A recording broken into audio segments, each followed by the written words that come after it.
Bueno, este video es para responder a una pregunta que algunas personas me han hecho, ¿sí? Con respecto pues al amplificador clase AB acoplado con transformador. Listo. Bueno, ¿cuál es la pregunta? Yo en el anterior video yo había dicho, ¿sí? De que la corriente en el primario la podemos calcular por ley de Ohm sobre como el voltaje en el primario sobre RL'. Y yo dije que el voltaje en el primario básicamente pues era esta diferencia, ¿cierto? VCC menos V de saturación. Digamos que eso es verdad y como lo calculamos es correcto, pero pues voy a ser un poco más claro, ¿sí? Para que no quede ninguna duda. Bien. Eh, en ese video al que me refiero, ¿sí? Tomamos el voltaje en el primario, como digo, como VCC menos VSAT. Y pues digamos que es verdad, sí, o sea, el voltaje en el primario tiene ese valor. Pero ¿de dónde sale eso? Eso sale de calcular o graficar con valores el voltaje sobre el bobinado primario del transformador. Entonces vamos a ver cómo lo dibujaríamos, ¿listo? Que sería este, voltaje en el primario. Entonces, como sabemos, tenemos el voltaje en el colector 1 y el voltaje en el colector 2. Tenemos el voltaje acá respecto a tierra. Si queremos sacar el voltaje en el primario, sería la resta del voltaje en el colector 1 menos la resta del voltaje en el colector 2, ¿cierto? Así sería el voltaje en el primario. Entonces vamos a hacer esa resta acá, digamos, gráficamente. Entonces, en el segundo cero, ¿sí? BC1, ¿qué valor tiene? BCC, ¿cierto? BC2, ¿qué valor tiene? También BCC. Entonces al hacer la diferencia, BCC menos BCC sería 0 voltios. Aquí sería nuestro primer punto del voltaje en el primario. Después, ¿qué sigue? Sigamos en este punto.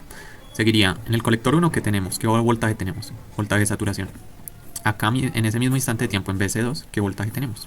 BCC. Entonces, ¿cuál va a ser el voltaje en el primario? B de saturación menos BCC, que sería este, ¿cierto? B de saturación menos BCC. Aquí simplemente está reorganizado, reescrito, pues de tal forma que sea BCC menos B de saturación, pero negativo. O sea, es lo mismo, solo escrito de una forma diferente. Listo. En este siguiente instante de tiempo podemos ver cuál es el voltaje. Sería en BC1 el voltaje está en BCC. En BC2 el voltaje también está en BCC. Entonces BCC menos BCC serían 0 voltios. Listo. Siguiente instante de tiempo. Sigamos acá. Voltaje en el colector 1, BCC. Voltaje en el colector 2, B de saturación. ¿Cuál es el voltaje? BCC menos B de saturación. Sería este pico de acá. Y ya en el siguiente instante de tiempo sería BCC. En el colector 1 está en BCC. Colector 2, BCC. La resta daría 0. Y ya se repite cíclicamente esa misma forma de onda. Entonces, como podemos ver, ¿cuál fue el voltaje pico de esa onda? BCC menos B de saturación, que sería este pico de acá, que reemplazando con valores para ese ejercicio, pues daba 22 voltios. ¿Y el valor mínimo cuál era? Lo mismo, pero negativo, ¿cierto?